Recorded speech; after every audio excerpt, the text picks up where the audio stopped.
खुलुमबाय बड'लेण्ड पाब्लिक रादाब नायगिरि नोंथांमोनखौ बरायबाय। उदालगुरि जिल्ला आबाद बिफाननि मावख'नि लांगोनायाव दिनैनिफ्राय साननैनि हाबाफारिजों आबादारि मेला एबा कृषक मेला 2023 जागायबाय। उदालगुरि जिल्ला आबाद बिफाननि मावख'नि लांगोना मोखाङाव जिल्ला आबाद बिफान आरो एग्रिकालचार टेक्न'लजि एजेन्सिनि हेफाजाबाव दिनैनिफ्राय जागायनाय बे कृषक मेलाखौ बेखेवना होयो बिटिसिनि आबाद बिफाननि इएम खनेतसाम दासआ। बिटिसिनि आबाद बिफाननि बानजायनाय बे मेलायाव जिल्लानि गोबां आबादारिफोरानो बाहागो लादोंमोन। एग्रिकालचार फाলৰ পৰা আজি কিষাণ মেলা চলিছে। কিষাণ মেলাত আমাৰ ডিষ্ট্ৰিক্ট এগ্ৰিকালচাৰ অফিচাৰ ওদালগুৰিৰ তেখেতে মোৰ লগত জড়িত হৈ আছে আৰু আমাৰ লগতে ডাইৰেক্টৰে আছে, OSD সকলে আছে আৰু আমাৰ কৰ্মচাৰীসকল আছে আৰু সকলো পাৰ্টি BJP, GSP আৰু UPPৰ আমাৰ সকলো কৰ্মকৰ্তাসকলে আছে। তাৰ লগতে আমাৰ BPFৰ কৰ্মকৰ্তাসকল চাবৰ কাৰণে আহিছে। তেওঁ চাওক সকলোৱে শিকক। কাৰণ যেতিয়াৰ পৰা আমাৰ এই চৰকাৰখন আহিছে, প্ৰমোদ বৰুৱাৰ নেতৃত্বৰ চৰকাৰখনে আমি পৰিৱৰ্তন বিচাৰি আছিলোঁ। এই পৰিৱৰ্তনটো এনেকুৱা ধুনীয়া কৰি দিছোঁ যেন সকলো মানুহৰ সন্মুখত আনি কি দিব পাৰিছোঁ, কি দিব পৰা নাই ৰাইজে নিজে চকুৰে দেখাটো আমি কৰিছোঁ। কাৰণ আজি ডিষ্ট্ৰিক্ট অফিচাৰে আমাৰ ইয়াতে মেলাখন পাতাৰ লগতে কিছুমান ডেমনষ্ট্ৰেশ্যন কৰিছে। ডেমনষ্ট্ৰেশ্যনত মই চাব দিছোঁ। কাৰণ আমি সকলো ৰাইজক আহ্বান জনাইছোঁ, ফাৰ্মাৰসকলক আহ্বান জনাইছোঁ, খেতিয়কসকলক আহ্বান জনাইছোঁ আৰু আমাৰ ইয়াতে থকা সকলো ৰাইজকে আহ্বান জনাইছোঁ। মই এনে ধুনীয়াকৈ বিতংকৈ তেওঁলোকক মই কৈছোঁ কি কৰিব লাগে, কি কৰিব নালাগে। কাৰণ আমাৰ এইবাৰ বহুতখিনি আমি পিডি দিছোঁ, শস্য দিছোঁ, পুলি দিছোঁ, সেইবিলাক তেওঁলোকক কেনেকৈ আগবঢ়াই নিব লাগে, কেনেকৈ ৰুব লাগে সেইবিলাক আমি তেওঁলোকক শিকাই দিছোঁ। তাৰ লগতে আমি তেওঁলোকক যিখিনি পাৰোঁ সহায় কৰাৰ কাৰণে চেষ্টা কৰিছোঁ। এইবাৰ আমি কি দিলোঁ, প্ৰথমতে দিলোঁ কলগছ, তাৰপিছত কঁঠাল গাছ দিলোঁ, গুৱাবা ড্ৰাফটিং দিলোঁ, তামোল গছ দিলোঁ, এনেকৈ নানানটা বস্তুৰে আহি আমাৰ উপস্থিত হৈছে। আৰু সেইখিনি আমি যিমানখিনি ৰাইজক দিব পাৰোঁ 2 বিঘা, 3 বিঘা, 20 বিঘালৈকে কল ৰোপণ কৰা হৈছে। এই কলবিলাকক সকলো মই চেল্ফ হেল্প গ্ৰুপবিলাকক অনুৰোধ কৰিছোঁ, FDOসকলক লগতে সকলোকে মই আহ্বান জনাইছোঁ। তেওঁলোকে নি পেলাই ধুনীয়াকৈ সেইবিলাক ৰোপণ কৰক আৰু ৰোপণ কৰি যেন সকলো ফালে জাকত জিলিকা কৰাটো আমাৰ কৰ্তব্য। আমাৰ যে ওদালগুৰি ৰাইজখন আকৰ্ষণ কৰাটো খুব ভাল কথা। नि थाखायनो आं बुंदो दा उदालगुरि रायजोआ आंनि लोगोआवनो थायो, आंखौ सोंनो हाया नामा? मोनाखै आंनो बुंनो हायो, बुंब्लाथ' आं होना थाया, होदोनो कोनो मते होना थाया आं। बिलकुल सब मानसिफोर मोनगोन, सिन्था खालामनाङा। जुदि फांसे जुदि थालिर गायनानै जुदि फांसेयाव जुदि 1500 मोनोब्ला मथा-मथि 200 गायब्ला बेसे मोनगोन नायना लानाय। जोंनि मानसि गायाथ' बिराद खान्थाला जों ड्राफ्टिं खान्थाल होदों जों दा एबार। এই बोसोर गायबानो फैनाय बोसोर थायगोनानो। थायबालाय खान्थालखौ फाननानै जानो हायो ना हाया? बहुत हेल्प खालामगासिनो दङ। गय दङ, गुवाबो दं, समफ्रें दंफां लाबोना होदो मोजां गिदिर जानाय। आरो थालिराथ' माबाया खान्थालाथ' गोजा जानाय सिङाव इ बिदि माबाखौ लाबोदो, जिलिखौ लाबोदो जों। लाबोनानै जुदि मोनसे प्लानाव जुदि आधा बिगा गायना लायोबा सारा जीवन फाननानै जानो हागोन, गथ' गथायखौ फिसिनो हागोन, सोलिनो हागोन, असुबिदा जेबो गैलाना।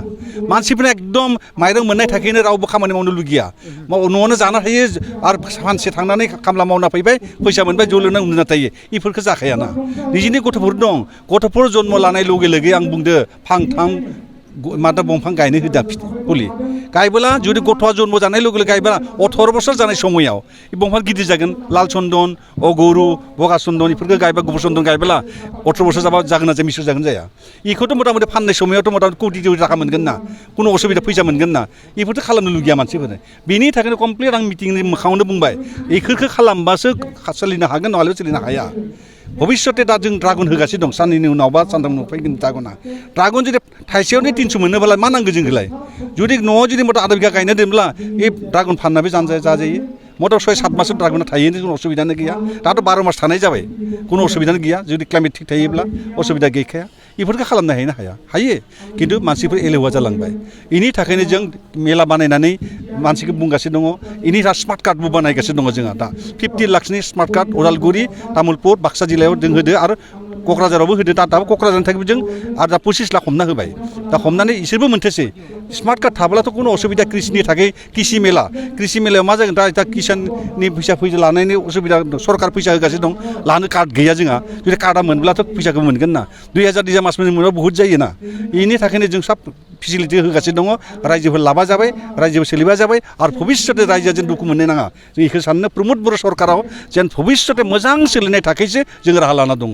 इनि बिनि थाखाय जों सेस्था लागासिनो दङ बिनि थाखायनो आं जेसे ग्राम सेबक दङ गामि गामि हाबनो होदो गामिनि मा नांगौ बेखौ रिकमेन्ड लानो होदो गामि बिनाय जिनिसखौ होनाय सेस्था लागासिनो दङ दाबो जों डिस्ट्रिक्ट अफिसार जे एडिअ डाइरेक्टर आंनि दङ जों अफिसाव सार्कुलार अफिसाव जनाय रायलायनानै बुंनो गामि गामि हाबनाय मा प्रयजन दं उदालगुरियाव बेखौ जुदि होयोब्ला आं बेखौनो डिमान्ड होगोन रायजोनि रिक्वायरमेन्टखौ आं खालामगोन फुरा खालामगोन आरो ग्राम सेबकखौ बुंगासिनो दं गामि गामि हाबदो मा दङ मा जायाखै कमप्लिट साननो नांगौ नों मानो फैसा होदो मानो दरमाहा होदो दरमाहा लानानै न'आव उन्दुना थाबा जायाना गामिनि मानसि मिथिनो नांगोन मिथिबासो जुदि बेबायदि जुदि कमप्लेन फैयोबा बेखौ आं एगारा खिन्थु डाइरेक्ट सासपेनसन खालामना होगोन नङाबा बेखौ पेकाट खालामना होगोन आं थांनाय बाराव जा दैबाना बे दैबानायाव गोबां आबादनि खहा जादों बेफोरनि अनसुंथाइ माबाफोर होनायनि राहा दङ नामा थांनाय बोसोराव जिफोर मानसिनि जों मिलेटनि खेथि खालामनो होदों मा मिलेटआ जोंनो मनसेयावनो 800 थाखा मोनखायो दा मिलेटनि खेथि खालामदो नोंसोर दा सयाबिन खालामदो बिनि सयाबिन 1 केजि सयाबिनाव 100 थाखा मोनोब्ला